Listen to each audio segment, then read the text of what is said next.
2016년 한 해의 시작, 우리 첫 주일 예배를 드리고 있습니다. 우리의 그 시작이 매우 중요합니다. 그래서 시작이 반이라고 하는 말이 있기도 합니다. 시작이 잘못되면 과정의 중간에 이걸 수정하려면 많은 어려움과 또 여러 가지 많은 복잡한 문제들 꼬인 것을 풀어야만이 되는 겁니다.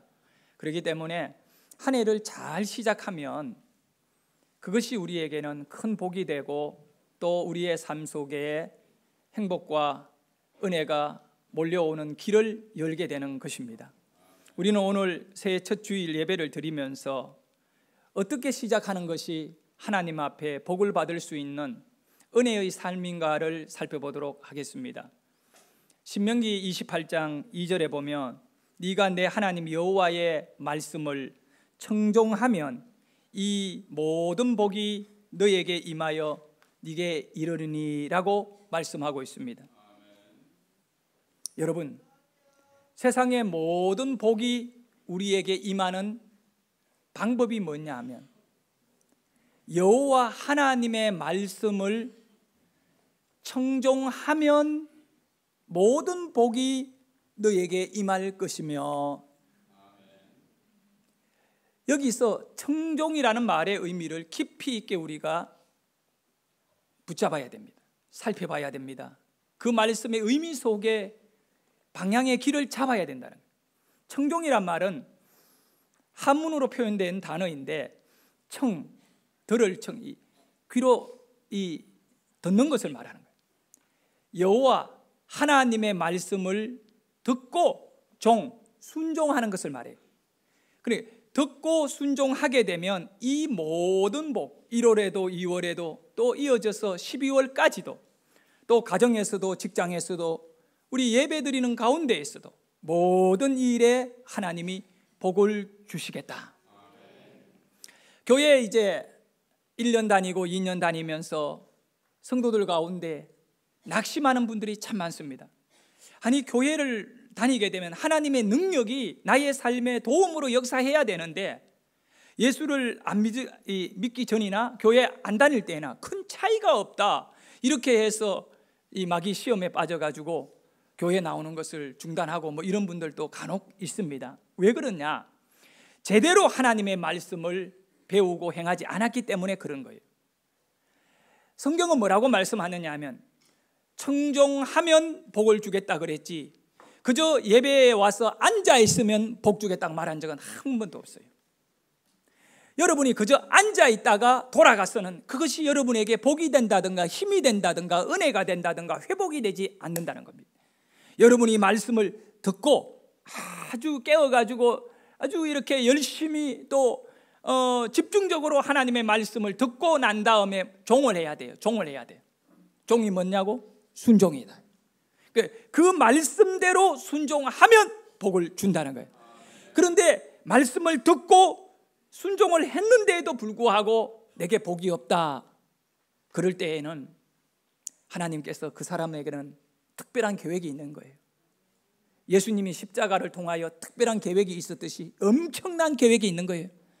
욥에게 특별한 계획이 있었듯이, 룻에게도 특별한 계획이 있었듯이, 다니엘이 사자굴에 들어갔다 나오면서도 특별한 계획이 있었듯이 여러분에게도, 여러분이 말씀을 듣고 순종했는데도 여전히 힘들고 어렵다 할 때에는 반드시 하나님은 여러분에게 특별한 계획이 있는 인생인 줄 믿으시기를 바라요. 나는 그런 인생이 좀 되고 싶은데 여러분들도 좀 그런 인생이 됐으면 좋겠어요. 그래서 이 신명기 28장 4절에 가면 엄청난 축복의 말씀을 또 이어주고 있어요. 내 여호와 하나님 말씀을 청종하고 이렇게 청종하면 하나님 이 모든 일에 복을 주시는데, 그 다음에 어떤 복을 주느냐 하면 성읍에서도 복을 받고 들에서도 복을 받을 것이며 네 광주리와 떡방주 그릇에 복을 받을 것이며, 아니 그릇에도 복이 있대요. 네. 그리고 들어와도 복을 받고 나가도 복을 받을 것이니라. 옆에 분에게 우리 축복합시다. 들어가도 복을 받고 나와도 복을 받는 인생 되십시다. 예. 뭐 들어가면 나오면 받는 이 복이 있잖아요. 예. 그 20세기의 프랑스 최고의 지성인이라고 꼽히는 이 폴 발레리라고 하는 인물이 있습니다. 이분이 그 우리들에게 아주 깊이 있게 인생을 돌아보면서 자기를 점검할 수 있는 그런 명언을 남긴 그 인물입니다. 뭐라고 얘기했느냐 하면, 그대가 생각하는 대로 살지 않으면 그대는 살아가는 대로 생각하게 될 것이다, 이 말을 했습니다.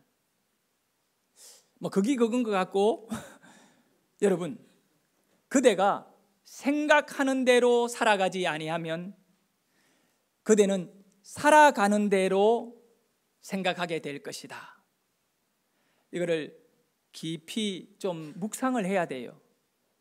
이거는 엄청 인생의 그 철학적 의미가 강하게 들어있는데, 자, 삶이 늘 문제가 많은 인생이 될 수 있습니다.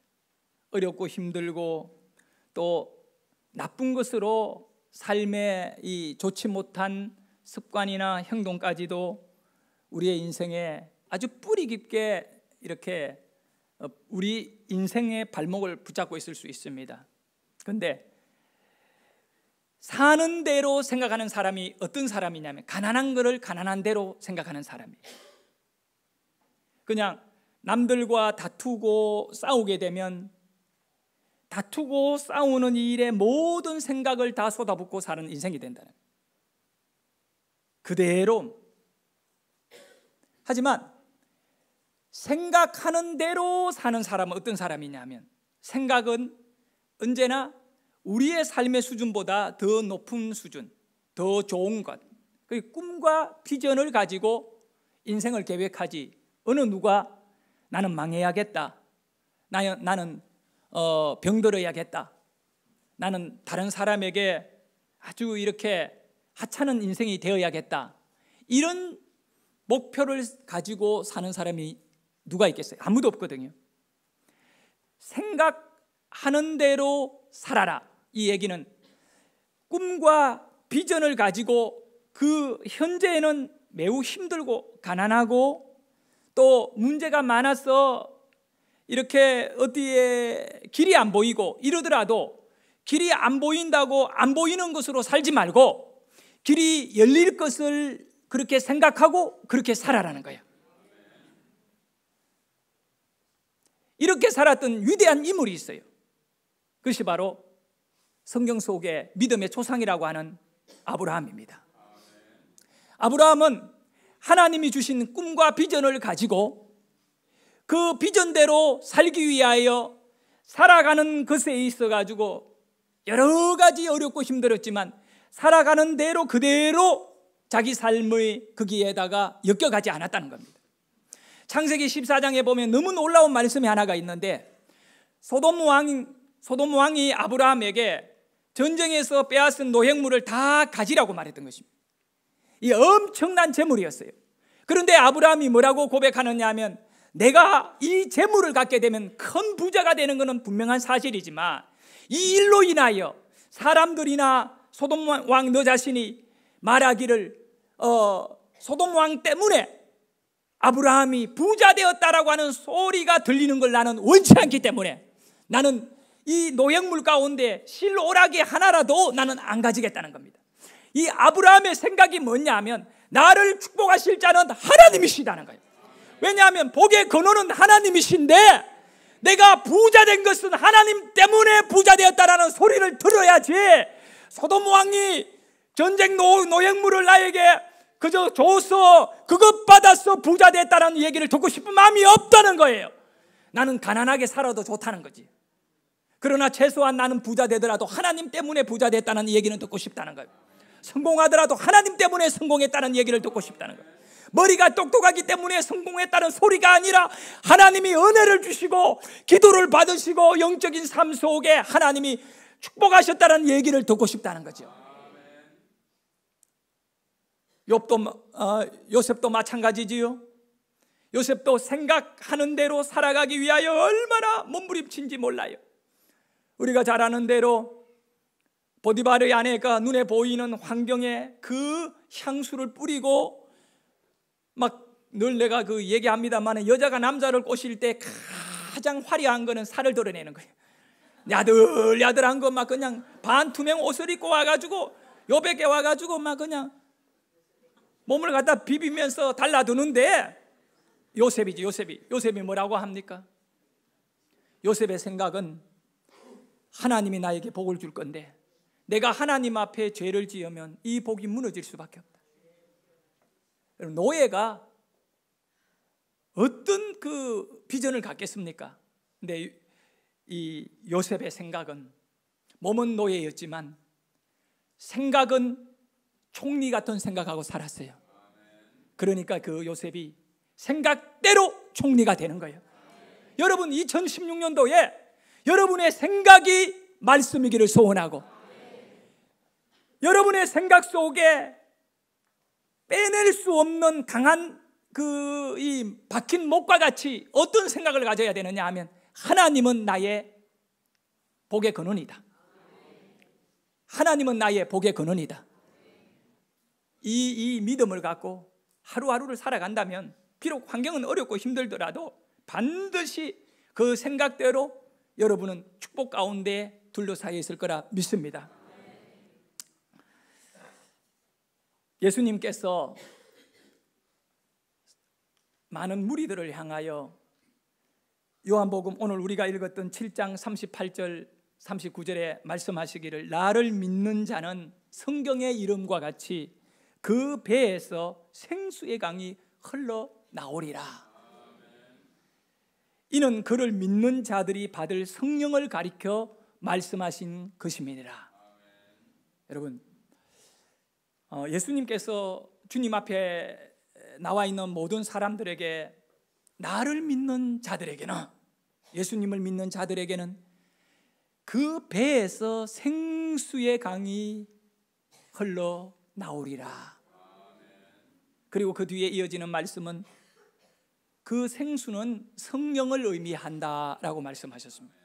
여러분 예수님 믿지요? 여러분들에게는 뭐가 흘러넘치고 있어요?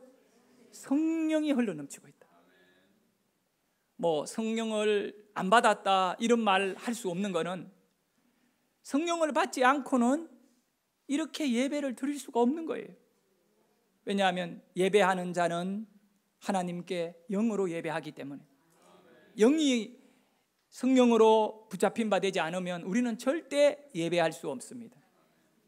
그런데 사도 바울이 고린도전서 10장 4절에서 뭐라고 말하느냐 하면 이 같은 신령한 음료를 마셨으니 이는 그들을 따르는 신령한 반석으로부터 마셨으며 그 반석은 곧 그리스도시니라.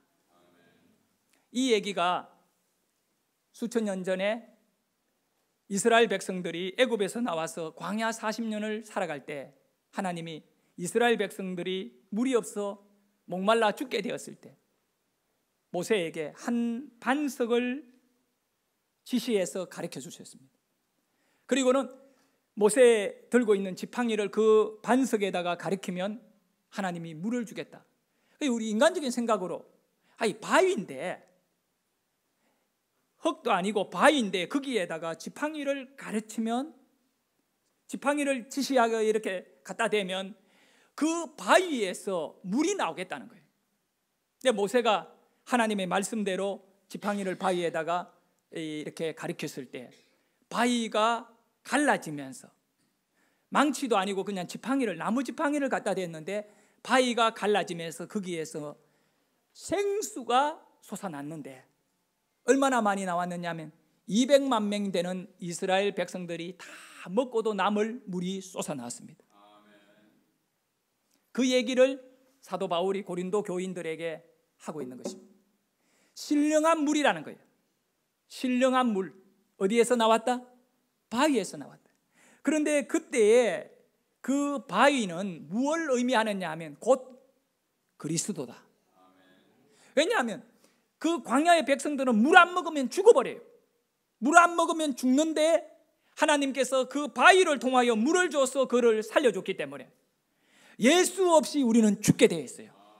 그 바위가 없었다라면 이스라엘 백성들이 광야에서 다 죽을 수밖에 없었듯이, 그래서 우리 주님 또한 말씀하시기를 내 교회를 이 반석 위에 세우겠다. 교회는 오늘 물이 솟아나는 반석 위에 세워진 겁니다. 그래서 누구든지 목마른 사람들은 이 교회에 들어오게 되면 이 예수님에게서 나오는 물을 먹고 죽을 자가 살아나고 삶의 소망을 잃어버린 자가 희망을 가지게 되고 가난한 자는 부하게 될 뿐만 아니라 하나님께서 우리에게 영원한 생명을 이 반석을 통하여 주시는 줄 믿습니다. 그러면 반석은 예수님. 우리 한번 따라합니다. 반석은 예수님. 그럼 이 반석에서 나온 물이 있잖아요. 물은 뭐냐 이거예요. 물은 성령님.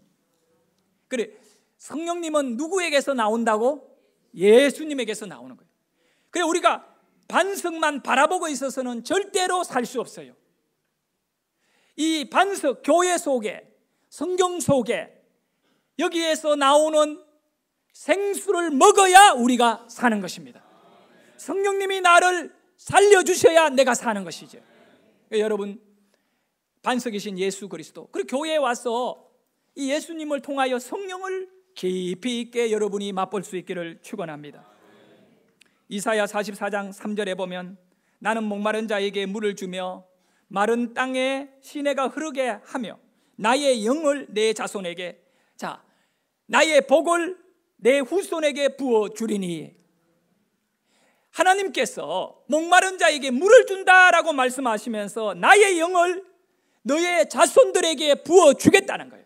이 물은 성령을 의미합니다. 제가 얼마 전에 권능의 통로라는 이 오래전에 나온 책입니다만은 어떤 목사님의 그 추천을 통하여 좀 읽어보게 되는데, 정말 큰 은혜를 받았습니다. 권능의 통로. 이 책을 쓴 인물이 프랭크 루박이라고 하는 이 선교사님이십니다. 이 프랭크 루박은 미국인인데 필리핀 선교사로 가서 이슬람들이 있는 그 모슬렘 종교가 있는 그 민다니온강 그 섬에 들어가서 이 복음을 전하는데, 그 지역은 전체가 플랭크 루박이 들어갔던 그 지역 전체가 완전한 이슬람 지역이기 때문에 교회 세운다, 복음 전한다, 이건 있을 수 없는 지역이 돼요. 그런데 이 플랭크 루박은 그 지역에 들어가서 복음을 전했는데 교회를 세우게 된 겁니다. 미국의 그 우표 가운데 유일하게 선교사로서 그 우표에 그 얼굴이 들어간 인물이 이 플랭크 루박입니다. 미국이 이제 그 제3세계와 세계의 그 전체적인 어떤 국제 정세의 어떤 그런 흐름을 통하여 미국이라는 나라가 어떻게 제3국들을 돌아보고 섬겨야 되는지를 정치적 기본 틀을 놓은 인물이 누구냐 하면 바로 플랭크 루박이라고 하는 선교사입니다. 그는 정치를 전혀 하지 않은 인물임에도 불구하고 이분의 쓴 책과 영향력으로 인하여 현대 미국이 전 세계를 향하여 펼치는 정치적인 기본 정신을 세워준 인물이 바로 선교사 플랭크 루박이라는 것입니다. 그가 쓴 권능의 통로라고 하는 이 책에서 제11장에 들어가 보면 이런 얘기가 있더라고요. 우리 인생에는 두 통로가 있다.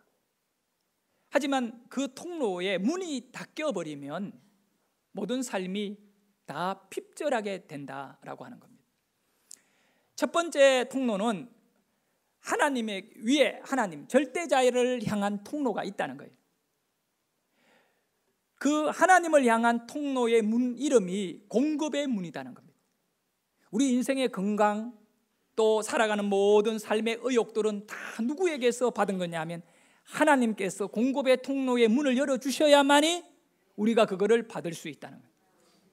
그리고 또 하나의 통로는 이웃들과 주위의 사람들을 향하여 하나의 통로가 있는데, 이 통로가 닫혀 있는 인생은 크게 행복한 삶을 살지 못한다라고 그는 주장합니다. 그래 미국이란 나라가 전 세계를 향하여 이 다른 곳에 흘러보내는, 그 베풀고 섬기고 이렇게 남을 도와주는 그 통로의 문을 미국이 닫으면 안 된다라고 하는 이런 사상을 그는 세웠던 것입니다. 우리에게도 마찬가지입니다. 두 통로가 있습니다. 그런데 하나님께 열려있는 이 통로가 하나님으로부터 은혜와 또 능력과 삶의 어떤 희망들이 흘러 들어오게 될 때 그 사람이 영적으로 살게 되고 삶의 목표가 분명해지고 생각을 따라 행동하는 인생으로 바뀌어지기 시작합니다. 그러나 이 통로가 닫혀 있는 사람은 그저 자기 자신 안에의 그 모든 에너지를 갖고 살아가면서 매우 힘들어하며 살 수밖에 없습니다. 이 플랭크 루박 이분이 강조하는 하나의 내용이 있는데, 그 내용은 뭐냐, 많은 사람들이 하나님께 축복의 통로를 열어달라고 기도하면서도 불구하고, 그러나 만약 그들이 사람들을 향해 흐르게 하지 않을 경우 더 이상 하나님의 통로에서 흘러나오지 않는다는 사실을 알아야 한다. 우리 성도들이 하나님께 필요를 따라 여러 가지 소원을 구한다는 겁니다. 하나님, 건강하게 해주십시오. 하나님, 물질의 복을 주십시오. 사람들과의 이 관계가 좋아지게 해주십시오. 좋은 직장 주십시오. 우리 아이들 성공하게 해주십시오. 뭐 다양한 기도를 합니다. 그거는 하나님께 드리는 기도이기 때문에 그 기도의 응답의 공급의 문은 하나님이시거든요. 그 문만 바라보고 매달리는 성도가 되면 안 된다는 거예요. 그 문이 열려져서 공급이 원활하게 이루어지려고 하면 내게 현재 주어져 있는 하나님의 은혜와 복과 믿음이 다른 사람들에게 흘러가고 있을 때에 하나님의 것이 다시금 흘러 들어온다는 것입니다.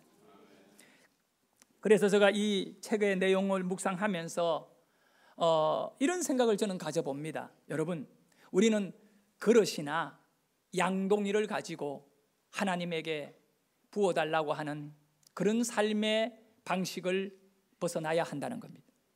그릇이 아닙니다. 하나님, 돈이 필요합니다. 한 100억 정도 필요합니다. 이 100억 정도의 그릇에다가 이제 돈을 담아 주십시오. 하나님, 건강이 필요합니다. 한 100살쯤 살고 싶으니 100살 정도 되는 그릇에 내 건강을 담아 주십시오. 하나님, 내 자녀들이 성공하는 걸 원합니다. 이 자녀들이 멋진 그런 사회적으로 영향력 있는 그런 다양한 직장과 또 여러 가지 일 속에 쓰임받기를 원합니다. 그런 그릇을 두고 하나님에게 기도한다는 거예요. 그거는 잘못됐다는 거예요. 자, 여러분, 그릇이나 양동이 같은 것을 갖고 하나님께 기다리는 자가 되지 말자. 플랭크 루박의 사상과 그의 그 어떤 믿음에서 우리가 깨닫는 것은 그릇이 아니라 흐르는 강이어야 된다는 거예요. 하나님이 우리에게 그릇으로 살게 하는 것이 아니라 강의 흐름을 우리를 통하여 흐르게 하라는 것입니다.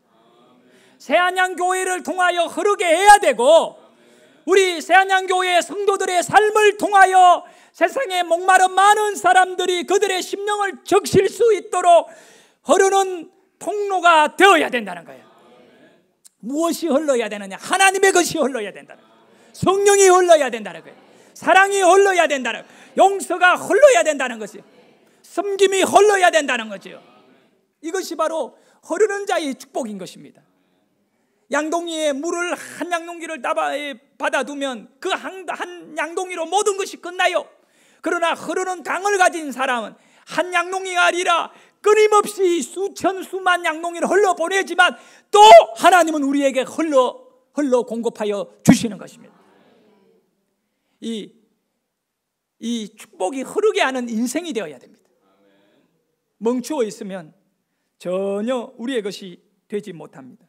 우리는 하나님의 것이 흐르는 통로가 되어야 합니다. 어떠한 능력이든 어떤 자원이든 간에요, 그것이 건강이든 물질이든 아니면 지혜이든 또 이 믿음이든 간에 무엇이든 간에요, 그것이 내 안에 그냥 갇혀 있다면, 흐르지 아니하고 그것이 내 안에 멈춰 있다면 그것은 이제 축복의 문이 닫히는 순간인 것입니다. 내가 가진 지식과 모든 것들을 흘러 보낼 때에 하나님은 엄청난 것을 다시금 우리에게 주시는 줄 믿습니다. 그래서 성경의 계명이 뭐냐 이거예요. 계명이 하나님을 목숨을 다해 사랑하고, 두 계명밖에 없다 그랬잖아요. 그 다음에 내 이웃을 네 몸같이 사랑한다는 건 흘러 보내는 것을 말하는 겁니다. 사랑하는 우리 성도 여러분, 우리는 이제 그릇이나 양동이의 삶의 가치관에서 강 속에 뛰어들기를 원합니다. 우리 뱃속이라는 건 깊은 곳, 남들이 보지 못하는 곳이죠. 그곳에 생수의 강이 흐르고 있으니 이것이 마르지 아니하고 하나님으로부터 공급이 계속 이루어지며 우리는 그 흐르는 하나님으로부터 내게 흘러 들어오는 은혜와 사랑과 믿음을 또 다른 사람에게 흘러보내는 그러한 삶의 주역이 되면 2016년도에는 우리는 이제 지금까지 그릇 인생을 살았다면 강물 인생에 우리 자신을 통하여, 교회를 통하여 이 엄청난 하나님의 은혜와 축복이 또 흘러가게 하는 그런 통로의 축복이 우리에게 있기를 축원합니다. 에스겔서 47장 1절에 보면 그가 나를 데리고 성전 문에 이르르니 성전의 앞면이 동쪽을 향하였는데 그 문지방 밑에서 물이 나와 동으로 흐르다가 성전 오른쪽 제단 쪽으로 흘러내리더라. 그리고 12절에 가면 강 좌우 가에는 흐르는 강을 말합니다. 강 좌우 가에는 각종 먹을 과실나무가 자라서 그 잎이 시들지 아니하며 열매가 끊이지 아니하고 달마다 새 열매를 맺으리니 그 물이, 여러분, 그 물이 성소를 통하여 나옵니다. 이 강을 다 살려내고 강가에 있는 모든 나무들을 살려내는 그 물이 어디에서 나왔다고요? 성소를 통하여. 우리의 심령을 살려내는 성령의 생수는 하나님의 예수님에게서 나온 것입니다. 그리고 이것이 흘러가는 곳마다 이 물이 살아있는, 흐르는 강에 심령이 있는 사람이 직장에 가면 직장이 살아나고, 가정에 가면 가정이 살아나고, 교회에 오면 교회가 살아나며, 이 나라와 민족이 바로 하나님 성소에서 흐르는 강줄기를 가지고 살아가는, 그 강이 흐르게 하는 인생을 통하여 회복이 되고 또 온 들판이 살아나게 되는 줄 믿습니다. 공장에서 폐수를 강으로 흘러내려 보내면 강에 있던 물고기가 다 죽게 되고, 또 이 폐수가 시간이 지나면 강을 다 오염시켜서 썩어 냄새가 진동할 것입니다. 세상에는 오늘 세상 것을 흘러보내고 있습니다. 세상이 흘러보내는 것은 전부 다 못 쓸 것들, 망할 것들, 소망이 없는 저주의 그 찌꺼기들을 흘러보내는데, 우리는 생명의 물을 흘러보내는, 세상을 치료하는 그런 성도의 삶이어야 한다고 믿습니다. 세상이 생각하는 대로 생각하지 말고 우리는 생각이 중요한 것입니다. 어떤 비전을 갖고 어떤 삶을 우리가 살아야 되느냐. 끝으로 저는 프랑크 루박 선교사가 한 이야기를 여러분에게 소개하고자 합니다. 당신이 하나님을 바라보는데 하늘이 막혀 있는 것을 느낀다면 하늘을 바라보는 것을 멈추고 사람들을 보라. 당신이 다른 누군가에게 주어야 할 것을 주기 전에는 다시는 큰 영적 체험을 할 수 없다는 것을 알아야 한다. 영적으로 메말랐던 사람들이 빈민가로 내려갔을 때 그리스도께서 거기서 그를 기다리고 계셨다는 것을 발견하고 그의 영혼이 다시 날개를 펴고 비상하여 올라느니라. 때로는 우리가 사람을 사랑하는 것보다 하나님을 사랑하는 것이 더 쉬울 때가 있습니다. 저는 믿음이 없어서 하나님 사랑하는 것은 너무 쉬운데 사람 사랑하려고 하니까 힘들어요. 여러분은 어떻습니까? 정말 힘든 것 사람 사랑하는 거거든요. 하나님 사랑하는 건 너무 쉬워. 하나님 사랑해요. 근데 사람 사랑하는 게 너무 힘들어요. 근데 사실은요, 하나님을 사랑하는 것, 그것 굉장히 중요하고 그것이 전부지요. 그렇지만 우리가 사람을 사랑하는 것에 익숙치 아니하면 하나님 사랑에 실패할 수밖에 없는 것입니다. 성경은 우리에게 말씀한 눈에 보이는 네 형제를 사랑하지 않고 눈에 안 보이는 하나님을 사랑한다는 것은 거짓말이다. 여러분의 믿음이 거짓이 되지 않기를 원합니다. 그러므로 오늘 성령에 대한 이야기를 합니다. 예수님은 반석입니다. 그 반석에서 나오는 물은 성령님이시다. 성령은 예수님으로부터 나온 것입니다.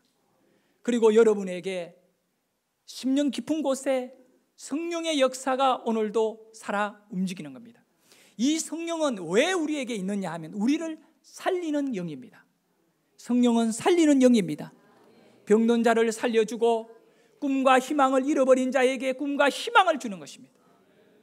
나만 살아나고 끝내지 말고 내 안에 흐르고 있는 이 강을, 생수의 강을 또 다른 영혼들을 향하여 흐르게 해야 하는 겁니다.